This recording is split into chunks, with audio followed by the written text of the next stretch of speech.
اعوذ باللہ من الشیطان الرجیم بسم اللہ الرحمن الرحیم۔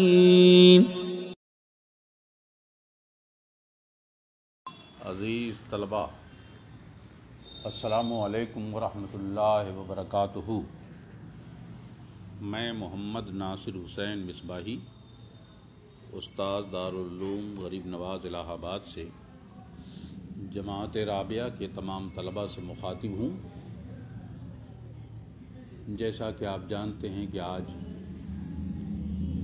2 دسمبر 2020 کی تاریخ چل رہی ہے اور معمول رہا ہے دستور کے مطابق آج پھر آپ کے نصاب کی کتاب شرح بقایا کے نئے سبق کا آغاز ہونے جا رہا ہے۔ ظاہر ہے کہ ہمیں آپ تمام طلباء سے یہی امید ہوگی اور امید تھی اور امید ہے کہ آپ اپنی اپنی کتابیں لے کر اپنی اپنی مستعدی اور ذمہ داری کا ثبوت دیتے ہوئے اپنی کتابیں لے کر موجود ہوں گے، عبارت خوانی سبق کی کر رہے ہوں گے اور اس کے ساتھ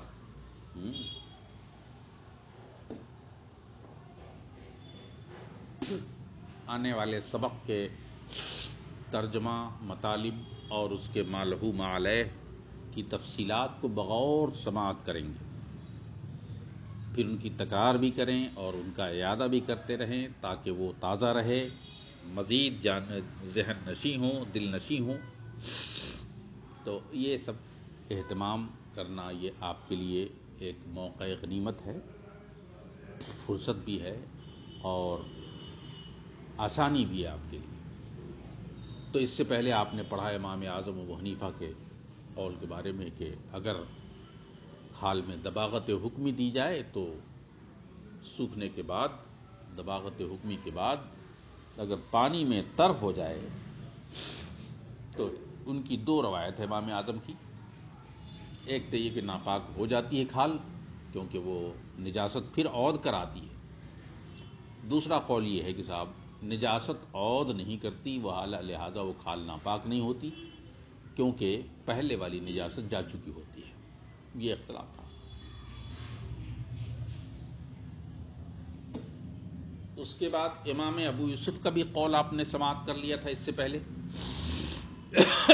کہ اگر سورج سے دباغت حکمی دی جائے اور اسے چھوڑ دیا جائے درا حالے کہ وہ کھال فاسد نہ ہو، یعنی تعفن کی بنیاد پر، بدبو کی بنیاد پر، درگندھ کی بنیاد پر، سڑاؤ کی بنیاد پر فاسد نہ ہو، تو سمجھ لیجئے کہ وہ کھال دباغت پا چکی ہے اور وہ پاک ہے۔ لیکن امام محمد نے کچھ امام اعظم اور امام ابو یوسف کی تائید کے لیے ایک بات پھر انہوں نے اختلاف پیش کی ہے جو آج بتا رہے ہیں۔ وَعَن مُحَمَّدٍ جِلْدُ الْمَيْتَةِ اِذَا يَبِسَ۔ امام محمد رحمۃ اللہ تعالی علیہ کی روایت یہ ہے کہ مردے کی کھال اذا یبس، جب سوکھ جائے، ووقع فی الماء، اور پانی میں گر جائے، لم ینجس، تو ناپاک نہیں ہوگی وہ کھال، من غیر فصل، بغیر اس کے کہ کوئی اس کی تفصیل بیان کی جائے۔ تو گویا کہ امام محمد رحمۃ اللہ کا اختلاف بئی معنی ہے کہ یہ وہی قول ہے جو اس سے پہلے قول گزر چکا ہے امام اعظم اور امام ابو یوسف کا کہ نجاست عود نہیں کرتی ہے۔ عود نہ کرنے کا مطلب یہ ہوا کہ یہ اس بات کی دلیل ہے کہ وہ کھال پاک ہے نا، یہ امام محمد کہنا چاہتے ہیں۔ اور دباغت جو ہے اس کو حاصل ہو چکی ہے بغیر کسی تفصیل کے، ہے نا۔ تو اس کا تعلق دونوں سے ہے، یعنی چاہے دباغت حکمی والا ہو کھال یا دباغت حقیقی والی کھال ہو، دونوں کی دونوں میں دباغت حاصل ہو چکی ہے، اور یہ کہ نجاست اس میں عود نہیں کرتی ہے، لہذا وہ کھال پاک ہے۔ اسی لیے انہوں نے کہا چاہے دباغت حکمی ہو، من غیر تفصیل کا مطلب یہی ہے، چاہے دباغت ہو، چاہے دباغت حکمی ہو، تو بھی پاک ہے اور دباغت حقیقی ہو تو بھی وہ پاک ہے. لہذا مردے کی کھال سوکھنے کے بعد پاک ہو جاتی ہے. پانی میں پڑنے کے بعد چاہے بھلے بھگا دیجیے آپ، وہ ناپاک نہیں ہوگی، ہے نا. اسی لیے کہا کہ اس کا مطلب یہ ہے کہ پانی اس پر پڑے چاہے پانی اس پہ نہ پڑے، ہے نا، دونوں ہی صورت میں امام محمد کے ہاں وہ کھال پاک ہے. اور امام ابو یوسف کی جو روایت ہے کہ چاہے اس کو دباغت دواؤں سے دی جائے، چاہے اسے دباغت دھوپ اور کسی اور ذریعے سے دباغت حکمی کی طور پر دی جائے، ان دونوں کی کھال پاک رہے گی اگر فاسد نہ ہو، اور امام محمد کے ہاں سوکھنے کے بعد پاک ہو جاتی ہے. لہذا تفصیل کی کوئی ضرورت نہیں ہے کہ دباغت حکمی دی گئی ہے یا دباغت حقیقی دی گئی ہے. وہی امام محمد کی بات ہے. وان محمد، امام محمد کی روایت یہ ہے کہ جلد المیتہ، مردے کی کھال اذا یبسا، جب خشک ہو جائے، وبقع فی الماء، پانی کے اندر گر جائے، لم ینجس، تو وہ ناپاک نہیں ہوگی بلا کسی تفصیل بیان کیے ہوئے. اچھا، ایک اور بات ہے، والصحیح فی نافجۃ المسک جواز الصلاۃ معها من غیر فصل. یہ آگے فرما رہے ہیں، والصحیح فی نافجۃ المسک جواز الصلاۃ معها من غیر فصل. اور صحیح مسلک یہ ہے کہ مشک کے نافع میں نماز کا ادا کرنا اس کے ساتھ بلا کسی تفصیل بیان کیے ہوئے، اس مشک کے ہرن کے مشک کے نافع کے اندر جو کھال ہوتی ہے اس میں پڑھنا جائز ہے، نماز پڑھنا جائز ہے. اب سوال یہ ہے کہ یہ مشک کیا ہے اور نافع کیا ہے. تو سنیے، مشک کا نافع دراصل مشک ایک بہت ہی پاک صاف ستھری خوشبو اور مشہور خوشبو کا نام ہے، جس کی عام طور سے خوشبو میں مثال دی جاتی ہے اور اس کے حسن کی مثال دی جاتی ہے. اس کی حقیقت یہ ہے کہ دراصل ایک خون ہوتا ہے جو ہرن کے تھیلی میں جمع ہوتا ہے اللہ کے قدرت کی بنیاد پر. اور اس کی قدرت کاملہ کا کمال یہ ہے کہ مشک کے نافع میں خون جمع ہوتا ہے، لیکن سال کے متعینہ وقت میں وہ خون آتا ہے، ایک مقررہ وقت میں اور متعینہ وقت میں سال کے وہ خون جو ہے ہرن کے نافع کے اندر جمع ہوتا ہے نا. اور وہ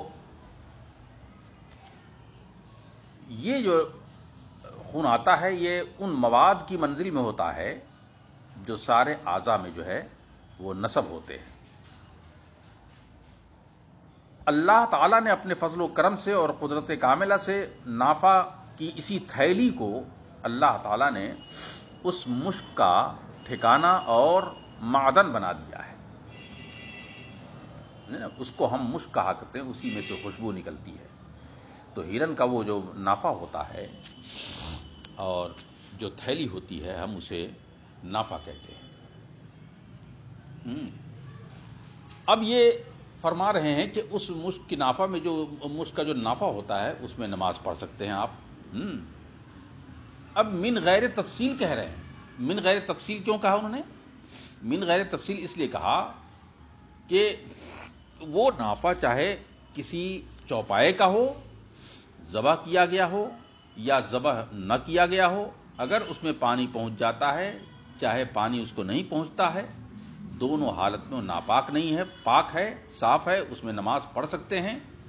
اس لیے کہ اس کا خشک ہو جانا یعنی نافع کا خشک ہو جانا ہی دباغت ہے، کیونکہ وہ کھال کا حصہ جسے نافع کہتے ہیں انتہائی لطیف، انتہائی نازک اور انتہائی ستھری کھال ہوتی ہے، جس میں کبھی بھی اس کے بعد سوکھنے کے بعد نجاست عود نہیں کرتی ہے. جب نجاست اس میں عود نہیں کرتی ہے لہذا وہ پاک ہے. لہذا اس میں نماز پڑھنا بھی اس کو بچھا کر کہیں پہ رکھ کر کے، تن میں رکھ کر کے، بدن پہ رکھ کر کے کہیں بھی آپ نماز ادا کر سکتے ہیں. تو یہ ہے آپ کے مشک کا نافع جس میں نماز پڑھنا جائز ہے. چاہے ذبح شرعی کے طور پہ اس کو ہے نا نکالا گیا ہو، چاہے غیر ذبح شرعی کے طور پر، ہر حال میں جائز ہے۔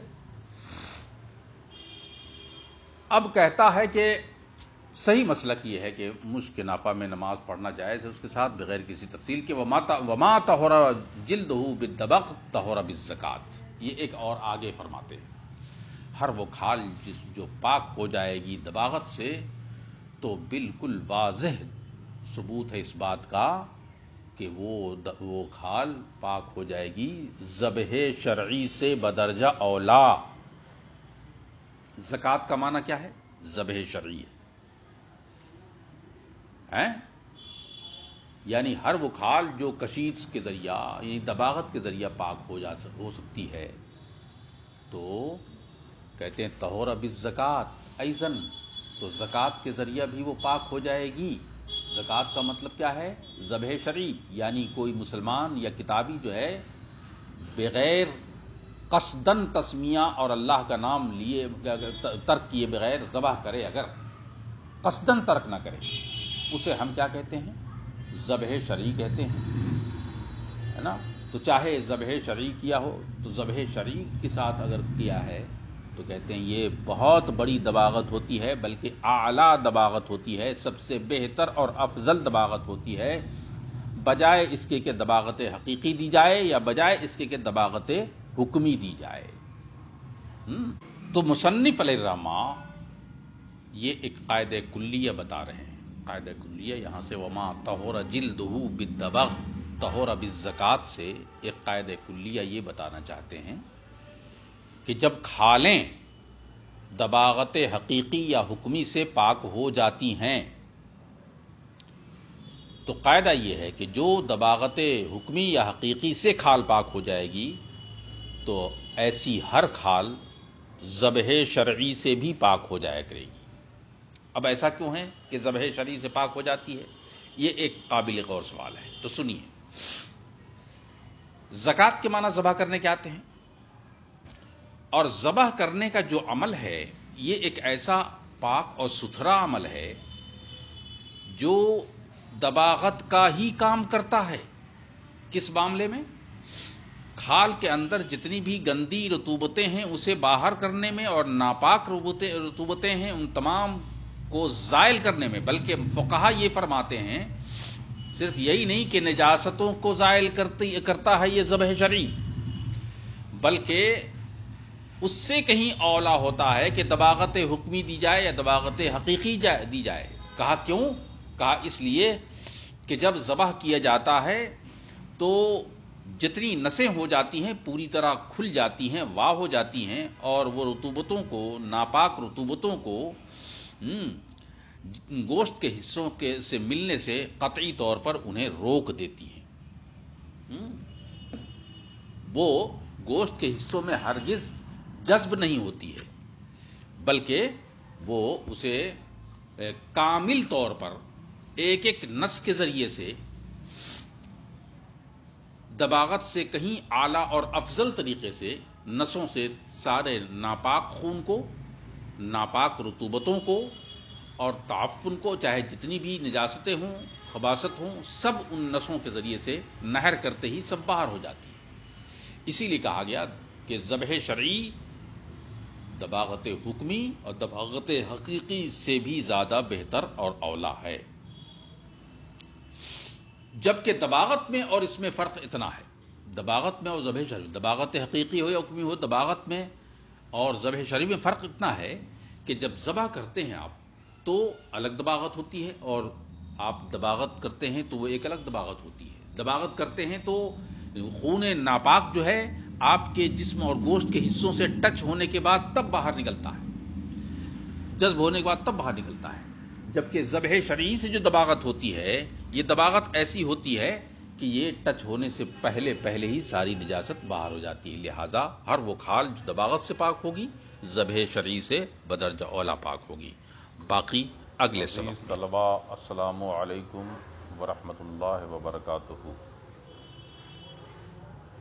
میں محمد ناصر حسین مصباحی، استاد دارالعلوم غریب نواز الہ آباد سے جماعت رابعہ کے تمام طلباء سے مخاطب ہوں آج کے دن 3 دسمبر 2020 کی تاریخ ہے اور معمول جیسا کہ رہا ہے اس کے مطابق آج پھر آپ کے نصاب کی کتاب شرح بقایا کے نئے سبق کا آغاز ہونے جا رہا ہے۔ ہمیں مکمل اعتماد ہے اور یقین بھی ہے کہ ہدایت کے مطابق آپ سبھی بچے اپنی کتابوں کے ساتھ موجود ہوں گے اور پوری محنت و لگن، مستعدی اور ذمہ داری کے ساتھ آنے والے سبق کی عبارت خوانی کر رہے ہوں گے۔ عبارت خوانی کرنے کے بعد آنے والے سبق کے ترجمے، اس کے مطالب اور اس کے ما لہ ما علیہ وغیرہ کی تفصیلات کو بغور سماعت کر کے پھر ان کی تکرار کریں گے اور ان کا اعادہ بھی جاری رکھیں گے۔ اسی اہتمام کے ساتھ آپ کو یاد ہوگا کہ آج سے کل، گزرے ہوئے کل میں جو آپ نے سبق پڑھا ہے اس کا تعلق اس بات سے تھا کہ ہر وہ کھال جو دباغت سے پاک ہو جاتی ہے وہ ذبح شرعی سے بھی پاک ہو جاتی ہے اور اس کا گوشت بھی پاک ہو جاتا ہے، اگرچہ وہ گوشت نہیں کھایا جاتا، اگرچہ اس کا گوشت کھانا جائز نہیں ہوتا، شرعاً درست نہیں ہوتا۔ صحیح مسئلہ ہدایہ وغیرہ میں بھی یہی ہے، حالانکہ نہایہ میں اس کا اختلاف بھی بیان کیا ہے، لیکن یہ کہ ہر وہ کھال جو دباغت سے پاک ہو جاتی ہے وہ کھال ذبح شرعی سے بدرجہ اولا پاک ہوتی ہے، یہاں تک کہ گوشت بھی پاک ہو جاتا ہے، اگرچہ اسے کھانا جائز نہیں ہوتا۔ لیکن اب آج آپ کو بتائیں گے کہ وما لا فلا، اے ما لم یطہر جلدہ بالدبغ لا یطہر بالزکاۃ، والمراد بالزکاۃ ان یذبح المسلم او الکتابی من غیر ان یترک التسمیۃ عامدا، وشعر المیتۃ وعظمها وعصبها وحافرها وقرنها وشعر الانسان وعظمه طاہر ويجوز صلاة من اعاد سنه الى فمه وان جاوز قدر درہم او کما قال، یعنی فرماتے یہ ہیں کہ ما لا فلا، یعنی ہر وہ کھال جو دباغت سے پاک نہ ہو، یہ مفہوم ہے مصنف کے اس قول کا کہ ما لا، ہر وہ جانور جس کی کھال دباغت سے پاک نہیں ہوتی، و ما لا، اور وہ کھال جو دباغت سے پاک نہیں ہوتی، فلا، تو وہ ذبح شرعی سے بھی پاک نہیں ہوگی، ہے نا۔ مثلا مسٹر خنزیر کی کھال، کہ اس کی کھال دباغت کو بھی قبول نہیں کرتی اور ذبح شرعی سے بھی یہ پاک نہیں ہوتی۔ وما لا فلا، جو دباغت سے کھال پاک نہیں ہوگی وہ ذبح شرعی سے بھی پاک نہیں ہوگی۔ مصنف اس کی وضاحت یوں فرماتے ہیں، اے ما لم یطہر جلدہ بالدبغ، یعنی کہ وہ کھال جو دباغت سے پاک نہ ہو تو لا یطہر بالزکاۃ، تو وہ زکوٰۃ سے یعنی ذبح شرعی سے بھی پاک نہیں ہوگی، دباغت کو قبول نہیں کرے گی۔ یہاں تک تو بات واضح ہو گئی۔ اب سوال یہ ہے کہ زکوٰۃ کا کیا معنی ہے، اور انہوں نے فرمایا زکوٰۃ کی جو پریبھاشا ہے وہ کیا ہے۔ تو زکوٰۃ کے بارے میں انہوں نے بتایا تھا کہ زکوٰۃ کا مطلب یہ ہے کہ زکوٰۃ سے رطوبتیں جو ہوتی ہیں نجس اور ناپاک وہ بدرجہ اولا دور ہو جاتی ہیں دباغت کے ذریعے سے. جتنی نجاستیں اور رطوبتیں دباغت سے نہیں پاک ہوتی اتنی زیادہ زکوٰۃ سے پاک ہوتی ہیں. اب زکوٰۃ کیا ہے؟ کہتے ہیں والمراد بالزکوٰۃ، زکوٰۃ سے مراد ہے وہ یہ ہے کہ ان یذبح المسلم او الکتابی، وہ یہ ہے کہ کوئی مسلمان یا کوئی بھی کتابی جو کتاب صاحب کتاب والا ہو وہ ذبح کرے جانور کو من غیر ان یترک التسمیہ عامدن، بغیر اس کے کہ وہ قصدن ارادتن اور عمدن بسم اللہ الرحمن الرحیم کہنا چھوڑ دے.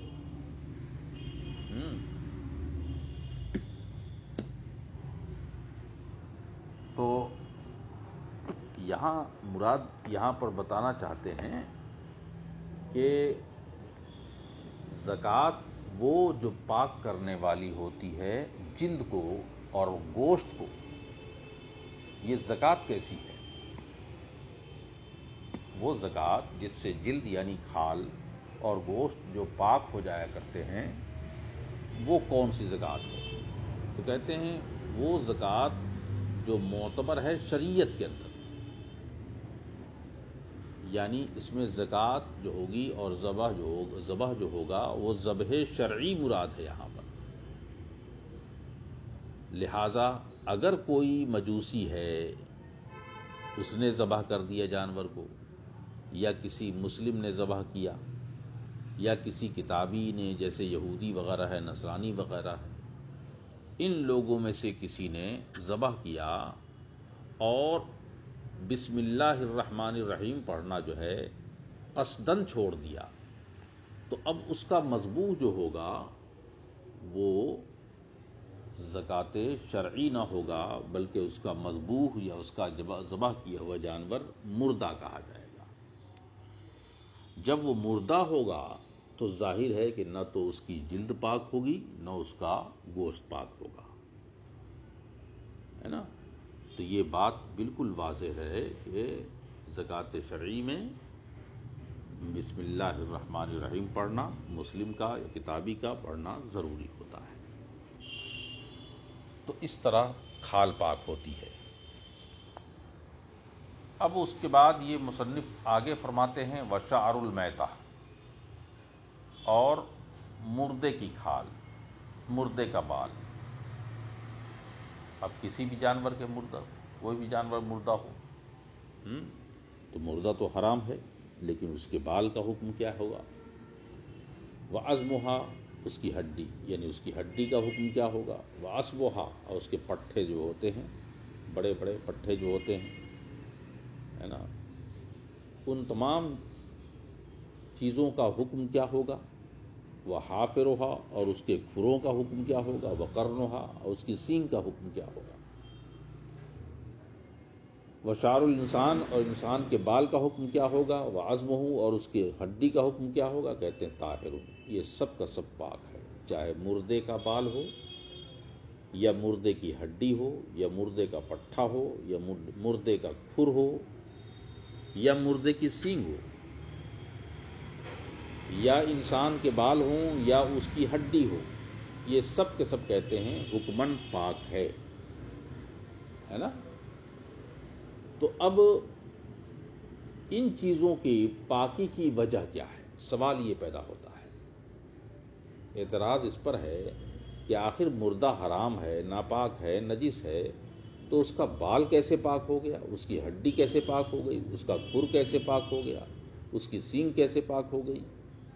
یا انسان کے بال یا اس کی ہڈی کیسے پاک ہو گئی؟ یہ قابل غور اعتراض ہے.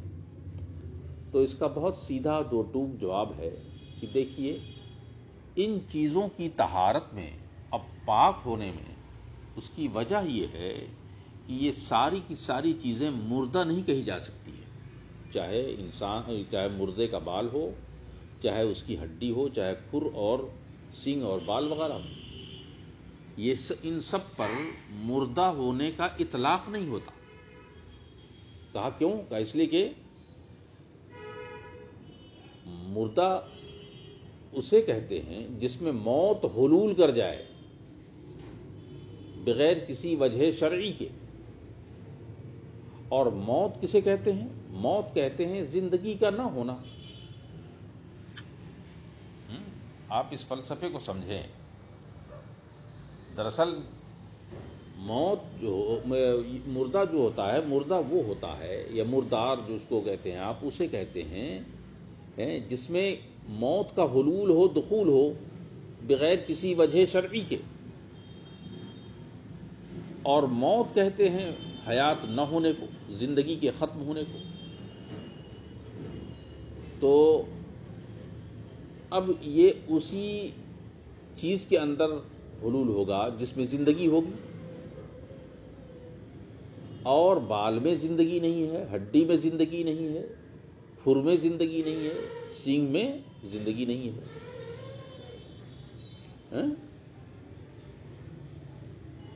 اب وہ جو کہا جاتا ہے کہ الجماد میت ہے نا، جماد میت ہے، مردہ ہے نا، اس میں کوئی زندگی نہیں ہوتی ہے. تو گویا کہ اس میں زندگی نہیں پائی جاتی، لہذا اس پر مردے کا اطلاق یا موت کے حلول کا اطلاق نہیں ہو سکتا ہے، نہ بال کے اندر، نہ کھر کے اندر، نہ سینگ کے اندر، نہ ہڈی کے اندر. سمجھے؟ تو اس پر جو ہے موت کا اطلاق نہیں ہو سکتا ہے. اب موت کا اطلاق کیسے نہیں ہوگا؟ اب ایک اعتراض پڑے گا. جبکہ وہ بھی جسم کا حصہ ہے، بال بھی، کھر بھی، سینگ بھی سب جسم کا حصہ ہے، تو وہ اس پر موت کا اطلاق کیوں نہیں ہوگا؟ کہا اس لیے کہ یہ ساری کی ساری چیزیں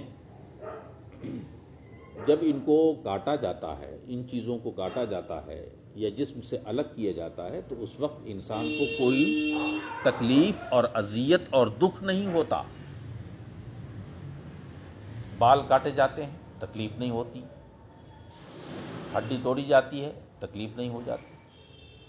ہاں، ایک اعتراض پھر یہاں پر ہو سکتا ہے کہ فرض کیجئے کہ آپ نے کہا ان چیزوں پر موت کا اطلاق نہیں ہوتا، ان کو مردہ نہیں کہا جا سکتا، موت کا حلول نہیں ہوتا کیونکہ اس میں حیات نہیں ہے. تو ہم کہتے ہیں کہ اگر ہم دانت میں درد ہوتا ہے تو پورے دانت میں جو درد ہوتا ہے، مسوڑے وغیرہ میں درد ہوتا ہے، یا کہیں ہڈی کٹتی ہے، ہڈی کاٹی جاتی ہے تو گوشت میں درد ہوتا ہے نا، یا چربی میں درد ہوتا ہے، تو اس طرح کی بات ہے. کہتے ہیں یہ دراصل آپ کے دانت یا آپ کے ہڈی کا درد نہیں ہے. دراصل وہ بالواسطہ آپ کے گوشت کو درد ہو رہا ہے، وہ بالواسطہ ہے، نہ کہ ہڈی اور دانت کو درد ہو رہا ہے نا. تو اس بات کو سمجھنا چاہیے کہ ان چیزوں میں حیات کا اطلاق نہیں ہوتا. اور جب حیات کا اطلاق نہیں ہوتا تو موت کا بھی ان پر اطلاق نہیں ہوگا. لہذا یہ سب کی سب چیزیں کیا ہوں گی؟ کہتے ہیں مردے کا بال ہو، مردے کی ہڈی ہو، اس کا پٹھا ہو، وہ حافرھا اس کا کھر ہو، وہ قرنھا اس کی سینگ ہو، وہ شعر الانسان انسان کے بال ہوں، وہ عظمہ طاہر اور اس کی ہڈی ہو، سب کے سب پاک ہیں. اب اس کے بعد کی بحث اگلے سبق. السلام علیکم ورحمۃ اللہ وبرکاتہ. میں محمد ناصر حسین مصباحی، استاد دارالعلوم غریب نواز الہ آباد سے جماعت رابعہ کے تمام طلباء سے مخاطب ہوں. آج 5 دسمبر 2020 کی تاریخ ہے. حسب معمول آج پھر آپ کے نصاب کی کتاب شرح وقایع کے نئے سبق کی شروعات ہونے جا رہی ہے، اور ظاہر ہے کہ ہم چاہیں گے کہ آپ تمام طلباء اپنی مستعدی، اپنی ذمہ داری اور محنت و لگن کا مظاہرہ کرتے ہوئے اپنی اپنی کتابوں کے ساتھ موجود رہیں اور آنے والے سبق کو اور اس کی عبارت کو پڑھتے جائیں. اس کے بعد آنے والے سبق کے ترجمے، مطالب اور ما لہو ما علیہ وغیرہ کو بغور سماعت کر کے پھر ان کی تکرار کریں اور تکرار کے بعد سبق کا اعادہ کرتے رہیں، اور تعلیمی اہتمام میں کوئی کم و کاست نہ رکھیں کہ یہ آپ کے لیے ایک منصبی ذمہ داری ہے۔ آج سے پہلے جو سبق آپ نے پڑھا تھا وہ آپ کو یاد ہوگا کہ ذبح شرعی کسے کہتے ہیں، کون کون سی کھال پاک ہو جاتی ہے دباغت سے یا ذبح شرعی سے، اور کون سی کھال پاک نہیں ہوتی دباغت سے یا ذبح شرعی سے۔ پھر یہ بھی بتایا کہ بھائی مردہ کا بال ہے، مردے کی ہڈی ہے، مردے کا پٹھا ہے، اس کا کھر ہے، یہ سب چیزیں پاک رہا کرتی ہیں کیونکہ ان میں موت کا حلول نہیں ہوتا، کیونکہ اس کے اندر حیات نہیں پائی جاتی وغیرہ ذالک۔ اب آج کچھ بحث کو آگے بڑھاتے ہوئے مصنف وہی فرماتے ہیں، حافر یعنی کھر، کھر کسے کہتے ہیں اسے پہچاننا چاہیے۔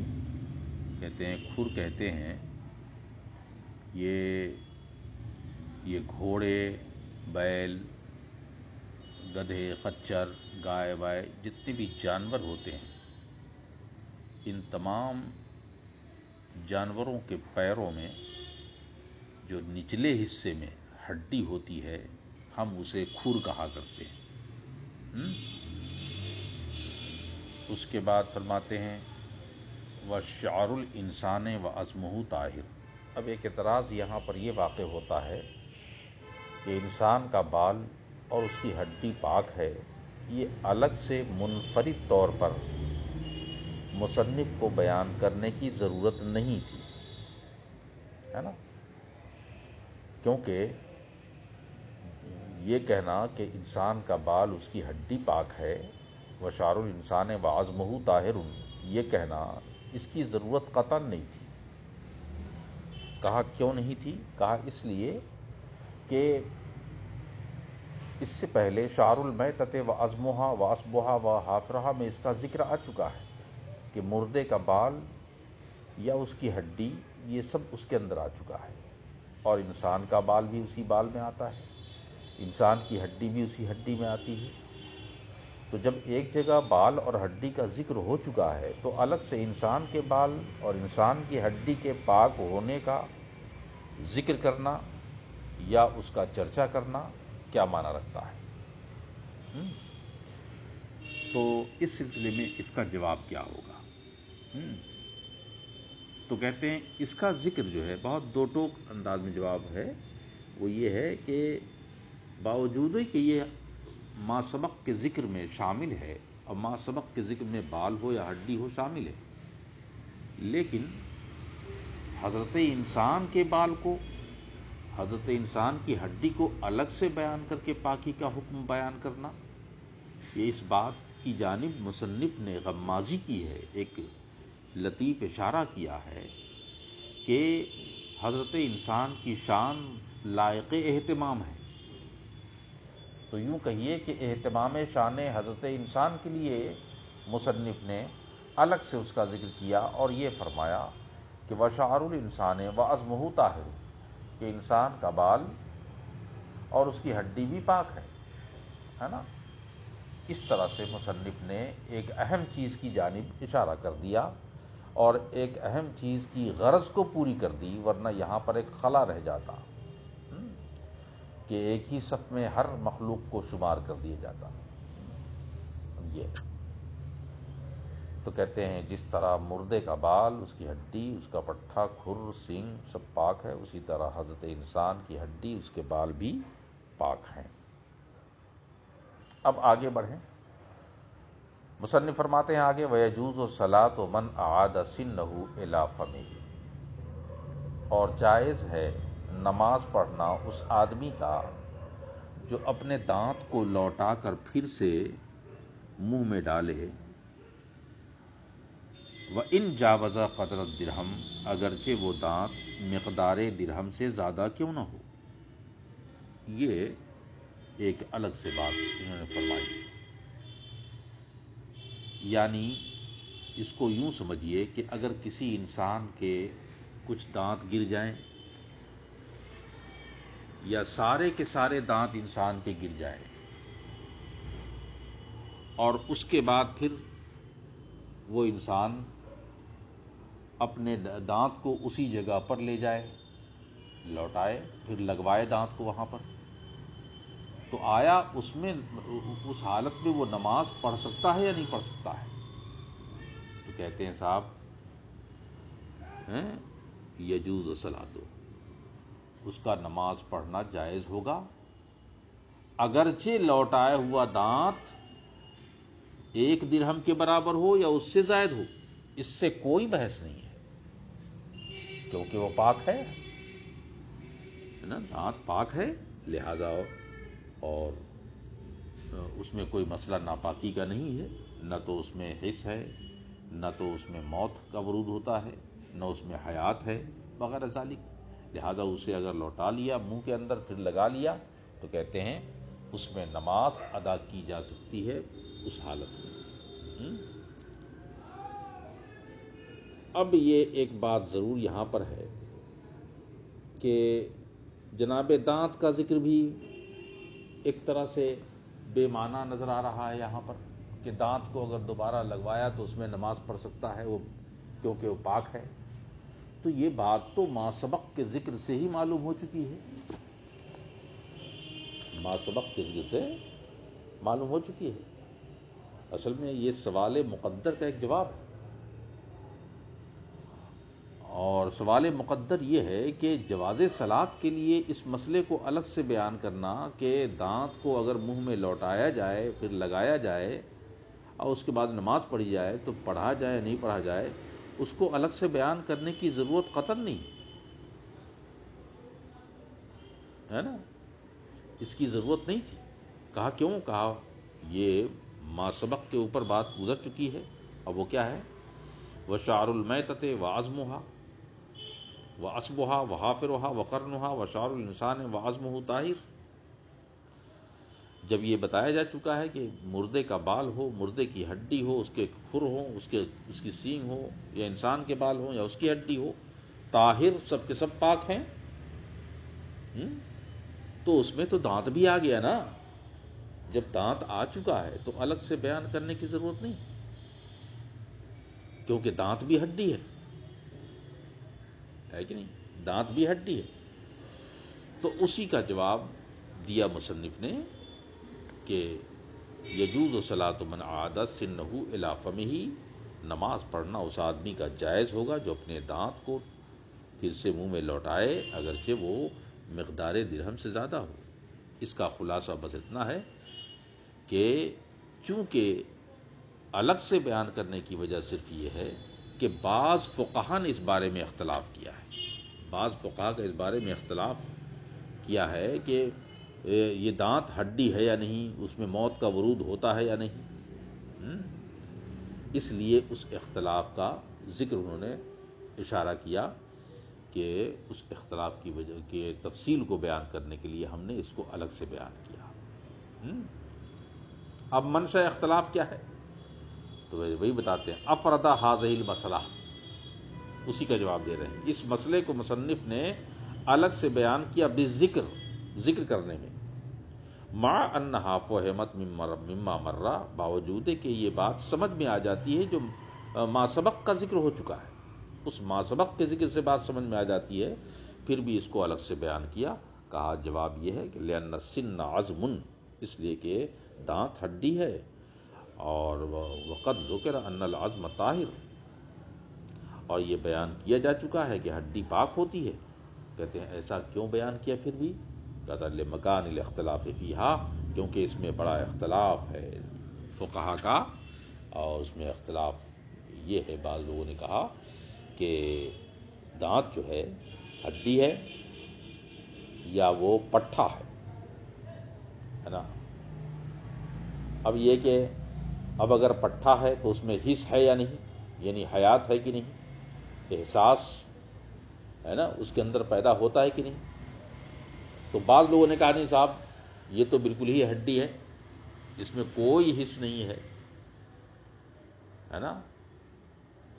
مگر بعض لوگوں نے کہا کہ نہیں صاحب، ہڈیوں میں کوئی حص نہیں ہوتی، کچھ نہیں ہوتی سوائے دانت کے، کہ دانت ایک ایسی ہڈی ہے جس میں حص موجود ہوتی ہے.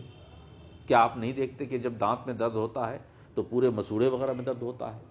تو اس کا جواب یہ دیا لوگوں نے کہ نہیں صاحب، وہ جو دانت میں درد ہوتا ہے دراصل دانت کو درد نہیں ہوتا، بلکہ دانت کے بے ترتیب ہونے یا غیر موضوع ہونے کی بنیاد پر یا بے وضعی کی بنیاد پر، دانت کی بے وضعی کی بنیاد پر اس کے توسل اور اس کے توسط سے مسوڑوں کے گوشت اور چربی وغیرہ میں درد ہوتا ہے، پٹھوں میں درد ہوتا ہے. تو اگر وہ پٹھا ہے تو نجس ہونا چاہیے.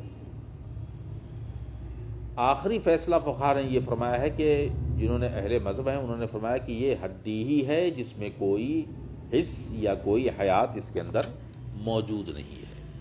غرض کہ یہی وہ اختلاف ہے جس کی بنیاد پر جواب دیا ہے افردا ھذا المسئلہ بذکر ما انہا فہمت مما مرہ، کہ اس مسئلے کو الگ سے ذکر میں بیان کیا باوجود کہ ما سبق کے ذکر سے بات معلوم ہو چکی ہے نا. کہا اس لیے کہا کیونکہ معلوم ہے کہ لأن السن عظم، کیونکہ دانت جو ہے ہڈی ہے. وقت ذکر، یہ بات بتائی جا چکی ہے مصنف کے ذریعہ کہ ان العظم طاہر، کہ ہڈی جو ہے پاک ہے.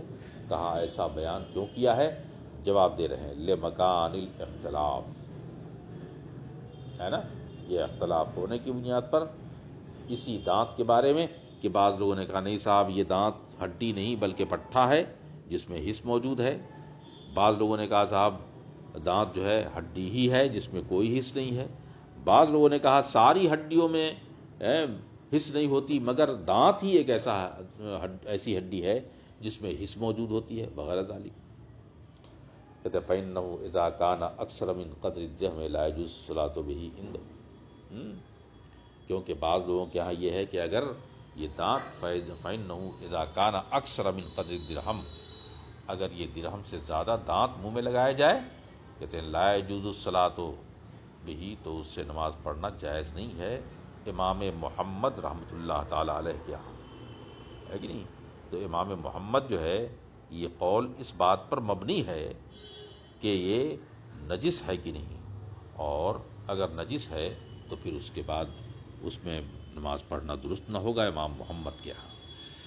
تو کل ملا کر یہ دیکھا جائے تو دانت ہو، ہڈی ہو، بال ہو، کھر ہو، سینگ ہو، یہ سب کے سب پاک ہیں، ان کو منہ میں رکھ کر نماز پڑھی جا سکتی ہے.